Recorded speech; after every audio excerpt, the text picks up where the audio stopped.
Hello everyone and welcome back to Ash of God's Redemption, and let's just continue where we left off. Okay, I guess we should try to make our way to Ursus as fast as possible, because maybe we can help Thornbrennan out of prison. So I guess that's the quickest one. The Old Jabonan Road. Yeah, let's do that.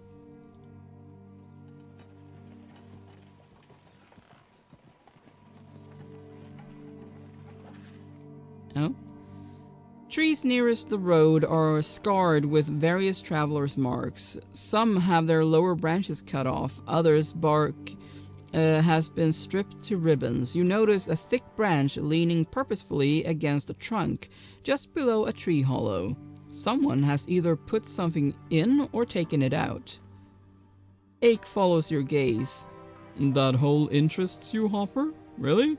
Some poor squirrel's winter stash? Or do you think maybe that a simple bandit hid treasure by the thoroughfare? I doubt it. Look at the branch. Someone's been in there already. Vagan's words come to mind. There are holes and holes. Was he talking about a hole in the tree? A hole in the ground? Should you check the tree hollow or be sensible and ride past? Well, it's a weird thing again, so let's go for it. Check the tree hollow yourself. You ride up to the tree and take a closer look at the hollow. It doesn't look like a bird's or a squirrel's home.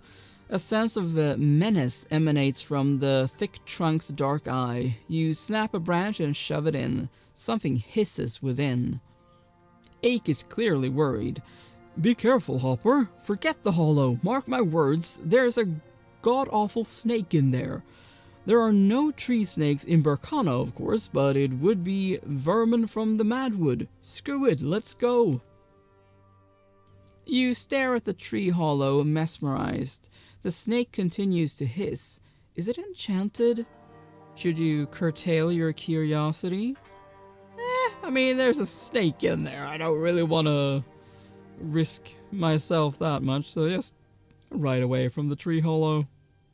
You remember Vagan's complete phrase. There are holes and holes. One bites, the other brags and moralizes. You regard your own hand and decide to keep it bite-free. To blazes with this hole. It's wiser to move on. Yeah, let's keep going.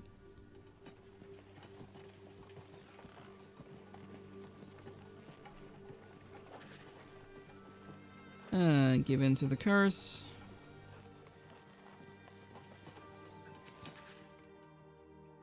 Ake suggests you set up camp on the outskirts of the village. There's a grain market, he explains. Even in the off-season, there's all kinds of folks, including those you shouldn't turn your back on. Let's buy supplies in the village and spend the night here. You only shrug. After years of wandering, you've gotten used to sleeping under the stars. You trail your gaze around a grove of trees. One of them bears a glyph, freshly cut into the bark. It's no warden's mark, but a reaper's sign. You walk around the tree and find a hole in its trunk. Ake succinctly suggests that you don't mess around with strange holes. Let's go for that one this time. Suggest that Ake check the tree hollow. You turn to Ake. Will you check inside the hole? You won't even have to stand on your toes. Ake looks at you like you're stupid, but shoves his hand into the hollow at your request. He pokes around, winces, and brings out a handful of earth. You part of a secret idiots league? Some put dirt into tree hollows while others hunt for it? You pause to consider this. There's a grain of truth in Ake's words. Someone made the effort to bring a handful of earth from a nearby field and pour it into the tree hollow. Suddenly you have insight. It's a clue, Ake. What I'm looking for is under my feet.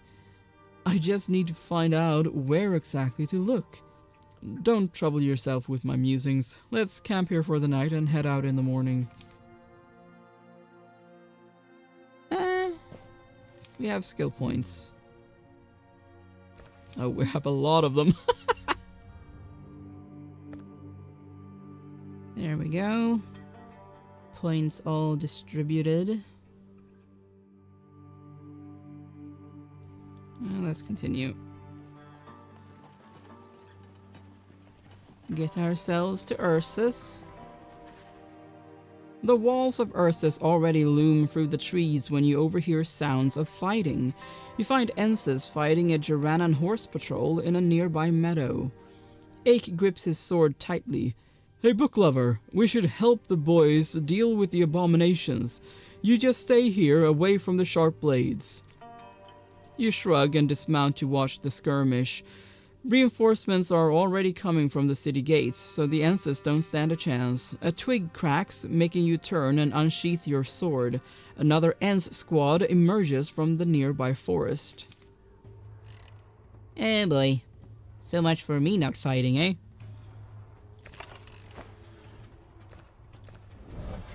Let's do that. And I can't really reach anyone, so...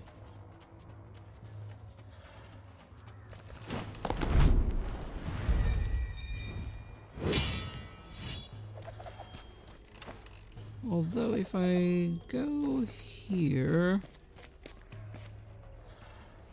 This one... Yeah. Nice.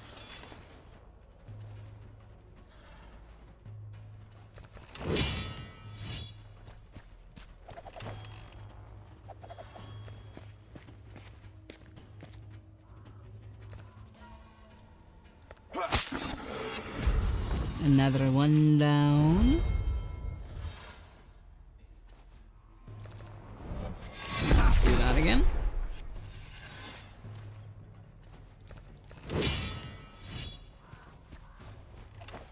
Okay, so that one hasn't moved yet.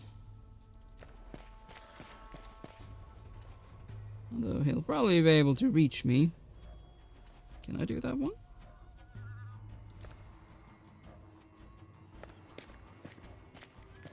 Oh. Interesting.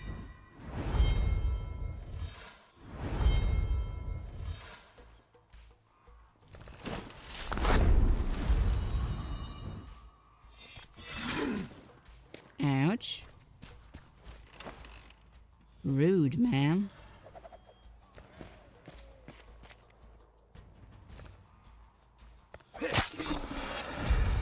And you're dead.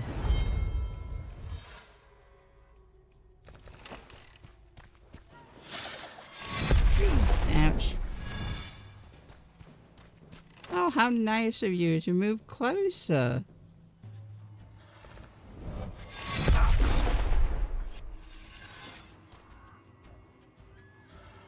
Ah, you're almost dead. Nice.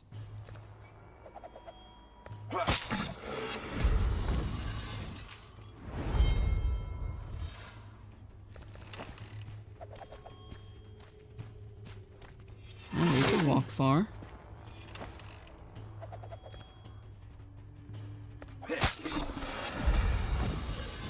Very nice.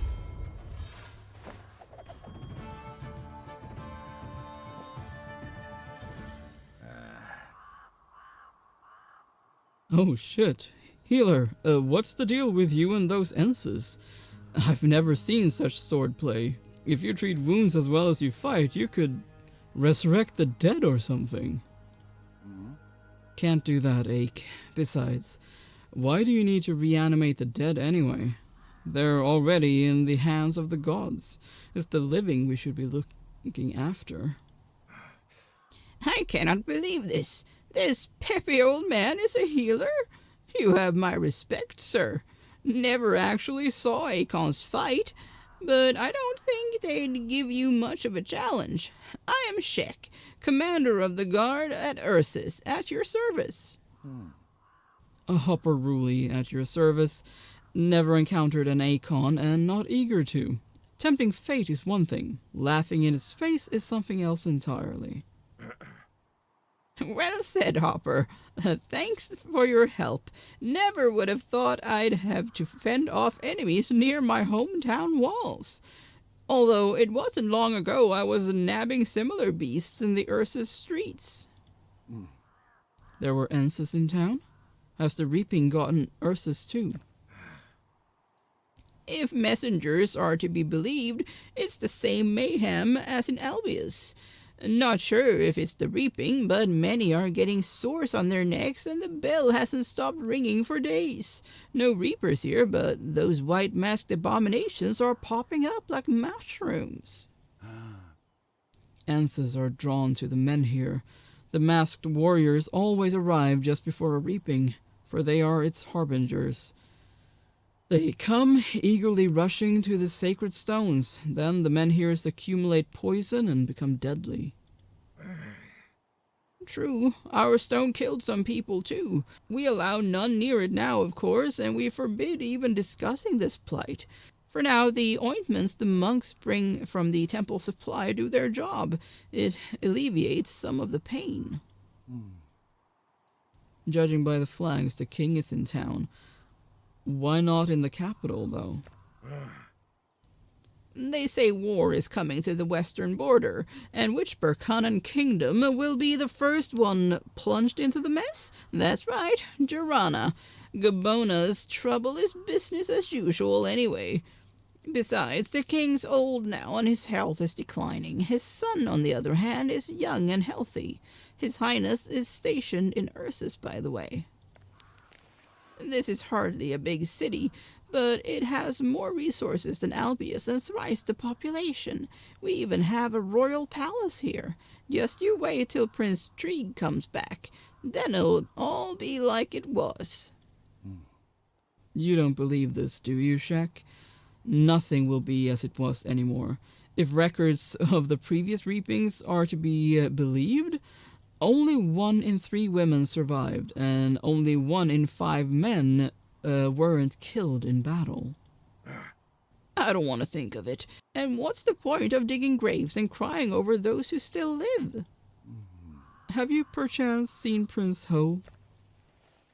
Thank the gods we found him at Unda the healer's house. He's suffering a wound from an abomination's dagger. Everyone there was thrown into the dungeon, including Thornbrennan. That didn't make the prince feel much better, though. His younger highness is quite impatient. At least he is alive. His majesty is probably word sick now. You said Thornbrennan is in the dungeon. And what of his daughter? Of course he's in the dungeon. Branvikti, Thorn's brother-in-law, made sure of that. The girl's vanished, though. Her uncle turned the whole town upside down to no avail. I see you know Brennan, since you were talking about his daughter. We've been hot on Captain Brennan's heels since Albius. You could say we know everything about him. We were supposed to bring back Prince Ho and arrest Thorn. All at Prince Trig's behest. Well, nothing left to do now. We didn't make it. It was all for naught.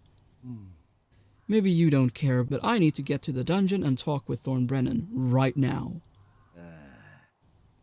What do you say, Shek? The book lover wouldn't ask that without reason. Give us a short meeting. I can attend so you don't feel pressured. Besides, he defeated the abominations that were ready to tear into your guards. You may be right. Besides, you've helped me and saved my men's hides. All right, have it your way. Oh, another skill point.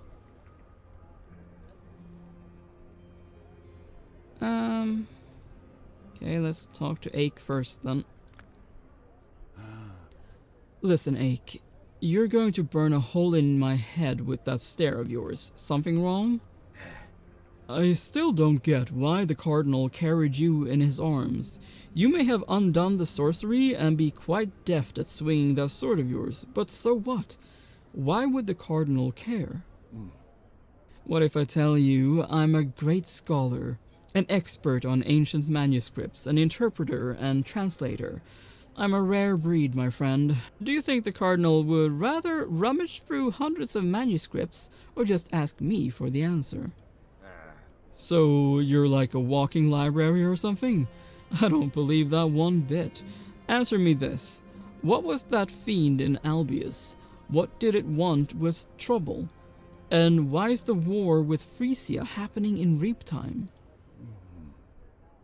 By the way, Ake, you do know that the temple looks down on such talk, don't you? Maybe they do, but I don't. I'm no temple servant, and I don't do Coronson's bidding, nor do I serve those robed buffoons. My ears are open, but my lips are sealed. I swear on my honor. Do you want to know more about the monster from Albius? What else can a killer be but an enemy? And you should know your enemies by name. I don't believe for a moment that this reaper of yours has no name. What do the records say about the last reaping? There's nothing about our current reaping in any of the records yet. It makes sense that it was a reaper, although that's just what people call them. They consider themselves harbingers, messengers of the gods. There are records of some of them, but I cannot tell you anything about the one in Albius. I've not seen it.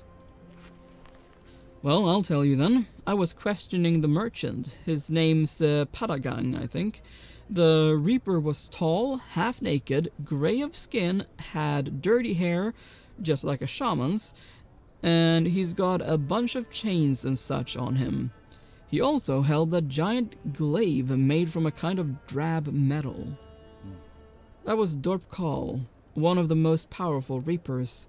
His weapon is the biggest clue. The hidden chronicles call him the Butcher of Burkana, or the Scourge of Burkana, or, well, he's got many names. Quite a bit of carnage he's dealt through the centuries. A ruthless and cunning beast, that one. I don't quite understand. Why would a monster that powerful even need to be cunning? That's a weapon of the weak, unless he's not the only one. Do the chronicles say something else? Don't fret, I'll not tell the temple about this. I know, Ake. I'm quite good at reading people. I don't think Dorpkal needs to be cunning. That's just how he is. The Reapers are not to be trusted, however. Not hammer-wielding Tibibar or a trunk with his sword and bident, none of them. Interested in the reasons behind the war with Frisia? That's exactly right. Prince Trig sent more patrols westward the moment he heard the reaping was coming. We've never been friends with Frisia, obviously, but why are they at our throats in reap time? Are the gods not bestowing their due share of misfortune? Alright, Ake, I'll answer you. Let's say your prince squabbled with the cardinal. They'd argue and go their separate ways. But if a temple servant squabbled with one of the Frisian kings, the king's head would roll the moment he uttered a word of dissent. Well, maybe they've got their own way of life, who knows? Maybe the temple rules their lands, while our monarchs try to maintain law and order. Still, Burkana doesn't attack Frisia in reap time. But we did, Ake. We started it during the first reaping, and when the second reaping struck, the one that ended at the Battle of Drowsy Deep, it was the Burkanan army that turned up. Those weren't Frisian lands yet.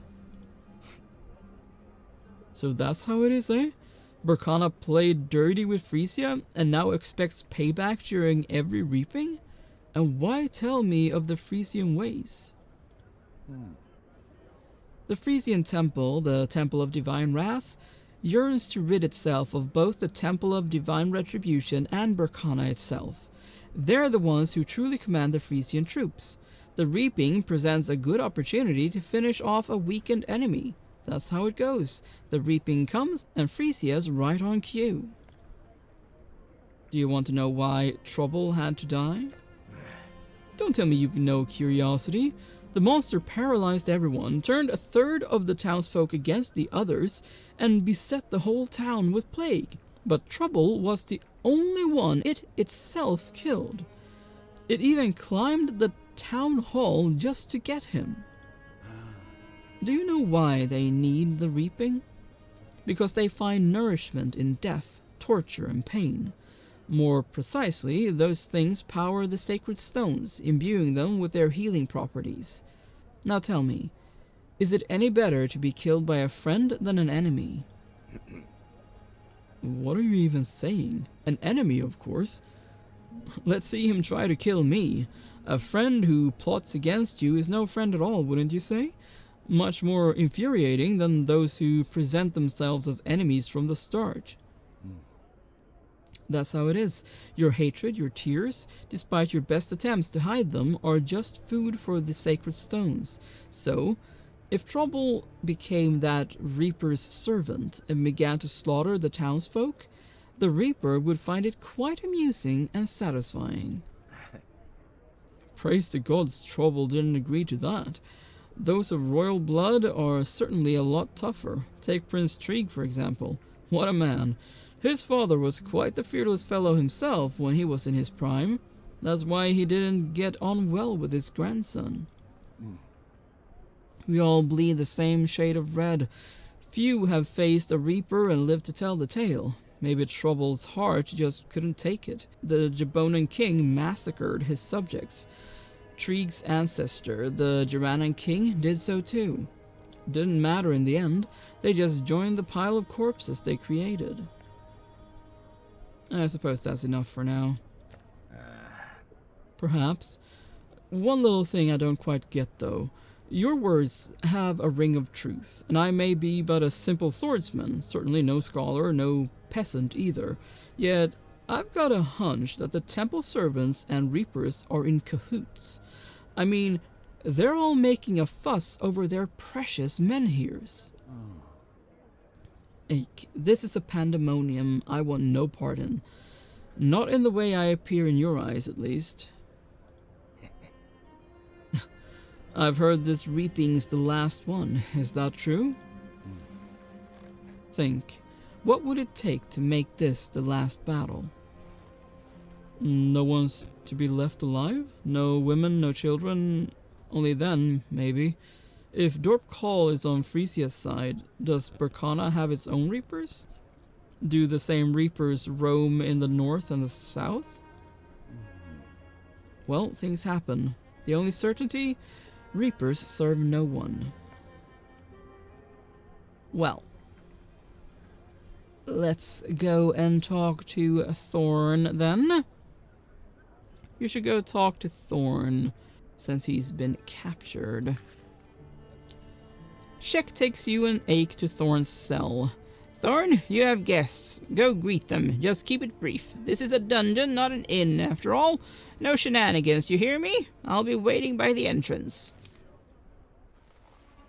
Hello, Thorn. I'll cut to the chase. My name is Hopper Rouley. I'm a healer, a scribe, and something of a sorcerer. Some call me a vagabond. I found myself in Albius a couple of days ago. I took advantage of that good fortune and helped rid the town of a curse. It was not the reaping, though, but an entirely different kind of sorcery. I made quite an impression on Prince Trig, too. So he hired me to locate his son, known to the Albius company as Hode. I was also instructed to find you, Thornbrennan, and hand you over to the closest Berkanan military governor. I could not refuse. You sure are a lucky man, Hopper Rouley. What happened in both Albius and Ursus is evidence of that. And now here I stand before you, my fate in the Jaranan king's hands.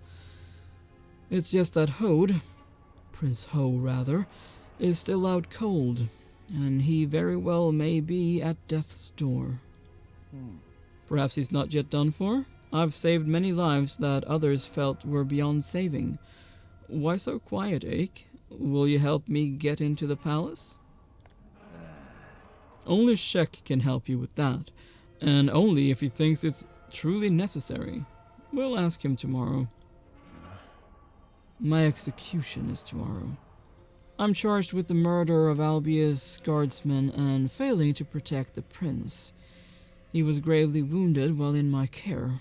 Of course, if Hode awakens, the king might deign to pardon me, but it'll be too late by then. What else do you want? Your daughter, Captain. I need to speak with your daughter. You came to this city together, then she vanished. Where is she now? Perhaps you need to talk to my dead wife, too? I share your grievances, Thorn, but no one's going to survive this reaping unscathed. That's how it always has been and always will be, unless the reapings are stopped for good. I take it your son and daughter still live. At least you have someone to pray for. Damn them. They just play with people and discard them like toys. And then they burn them like dead leaves. Where is their wisdom? Where is their mercy? I'm not one to judge the gods, Thorn. There is no reason for concern. You do not seek revenge on every fool hurling obscenities your way, do you? Has something happened to your son? There's concern in your eyes when you speak of him. I don't know yet. Branvicti did say he was in trouble. I believe he was taken hostage somewhere near Frigga. Perhaps the cannibals got him. Honestly, I'd be just as worried if Branvicti had gotten his hands on any of my children. Aren't you a little old to be chasing girls, Hopper? Am I supposed to laugh? You and your daughter both managed to stand your ground against a reaper in Albius. You can understand why that would pique my curiosity. I'm trying to learn what causes the reaping and how to stop it. Hey. Any temple servant can tell you of the reaping's causes, but stopping it is beyond anyone save the gods. You seem too frail to best even me, let alone Ache or a reaper. Don't know if you can call him a god or not, but he did bring down the town hall in Albius. The cardinal himself carried him out of the rubble. He fights quite impressively for a scribe. Even you, Thorn, could learn something from him. I am no god. Even an ordinary soldier in the right place can rebuke an entire army. Are you saying my daughter is this right place? Or is she a weapon for you to defend yourself with? Even if Ache's right about you, why should I entrust you with my child's fate? Why should you? Do I look like a tall man? I just want to help Berkana, and you may be able to assist me. Has Branvicti sent you? Branvicti? Son of Staket Victi? So, your brother-in-law then. Why does he have it out for you? When it comes to relatives, it's usually about an inheritance or a personal grudge. Knowing all the reasons is far less important than dealing with the consequences. Can't change the past, better to be fully prepared for what lies ahead. Branvicti wishes for the death of my children. It even angers him that he had naught to do with my wife's death. Guess you'll have to take my word for it. I know nothing of Branvicti, never seen him, we've never spoken. Imagine a toad with venomous fangs, covered in honey and sprinkled with gold. You'd not be far off. Damn all this talk. Just get me out of here. Come to your senses. These walls I cannot bring down. Besides, Ache can hear us. The only reason he's not voicing his outrage is that he's so mad he can't speak. I'd rather know how you managed to stand your ground against a reaper. Did your daughter help in any way? Alright, I'll tell you. Yes, Gleda helped me keep it together. I couldn't bear the shame of breaking down in her presence. There could have been other factors. I'm no sorcerer. It reminded me of a similar feeling from many years ago, back when I saved my father-in-law from the clutches of the Veil. That story is the stuff of legend. Since you, no one's dared approach the edge of the world. Palians tried using ropes to pull willing daredevils back out, but a bunch of bloody corpses were all that ever came back. Till you got in and out just like that. How'd you manage it? I had to save my father-in-law. The loss may have been too much for my wife. Her heart was already quite weak, so off I went. Then something happened to me there, and maybe it was passed to my daughter. Still, I wouldn't have survived if not for my mentor. Druer died, but he helped me escape. Your mentor seemed to be no ordinary man. And how may I be of service to you, Thornbrennan? Within reason, of course. Hopper, save my daughter. So she's in trouble after all, isn't she? Thorn, you know nothing about me. You never saw me destroy the town hall. There are no witnesses to my supposed selflessness and honor. You learn a lot just by watching people, believe me. Besides, I know Ake quite well. Wipe that frown from your face, Giant. Trust me, Hopper, if you'd been a scoundrel, he'd never have brought you here. I have no idea what you see in me. Ake doesn't know me that well either. Well, whatever. Let's say I agree. What do I do if I find your daughter? And where should I start my search? Take her to see Staket Victi. We've never quite been on friendly terms, but he wishes no harm upon his grandchildren. You'll find my daughter, or at least signs of her, in Ursus, close to where the last battle with the Ensis took place. I think you're smart enough to take it from there. I hope it all works out for you. I can't promise I'll save your offspring or get you out of this dungeon, but you can rest assured that I won't harm you, nor your son. You have a knack for getting people's hopes up without promising anything, Hopper.